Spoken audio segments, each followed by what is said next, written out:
Hello friends, स्वागत आहे तुमचं. कशा आहात तुम्ही सर्व? तर आज मला क्रिसमसची सुट्टी होती ऑफिसला, तर मी मम्मीकडे चालली होती मम्मीला भेटायला. आणि माझा एक फ्रेंड आहे प्रकाश, त्याच्या घरी आम्हाला जेवणाची पार्टी होती, सो आम्ही त्याच्या घरी पण जाणार होतो.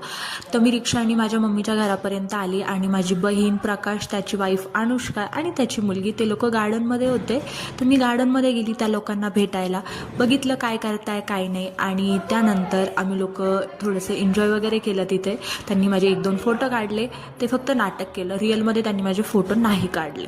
आणि त्यानंतर आम्ही लोक घरी आलो, मी, रोहिणी, प्रकाश, अनुष्का, आम्ही सगळे घरी आलो. मम्मीला भेटलो, मम्मीसोबत बसलो, बोललो थोडा वेळ. त्यानंतर प्रकाशच्या घरी गेले. प्रकाशाने त्यांनी तयारी केली होती जेवणाची, ती जेवणाची तयारी वगैरे सगळी बघितली, काय करताय काय नाही. आणि प्रकाशने आमच्यासाठी फुटाणे आणि शेंगदाणे आणले, तर ते आम्ही मस्तपैकी बसून खाल्ले, गप्पा मारल्या. त्याच्यानंतर त्याच्या बेबीला आम्ही लोकांनी फीड पण केलं मस्तपैकी, तिने खाल्लं आमच्या हाताने, रोहिणीच्या हाताने खाल्लं ऑलमोस्ट सगळं. आणि त्यानंतर जेवायला बसलो, जेवण वगैरे केलं, मस्त झालं होतं जेवण. त्याच्यानंतर छान गप्पा पण मारल्या. खूप दिवसानंतर आम्ही सगळे एकत्र आलो होतो, गप्पा वगैरे मारल्या, एन्जॉय केलं. आणि त्यानंतर आम्ही लोक डब्बा घेऊन घरी आलो. असा होता माझा आजचा दिवस.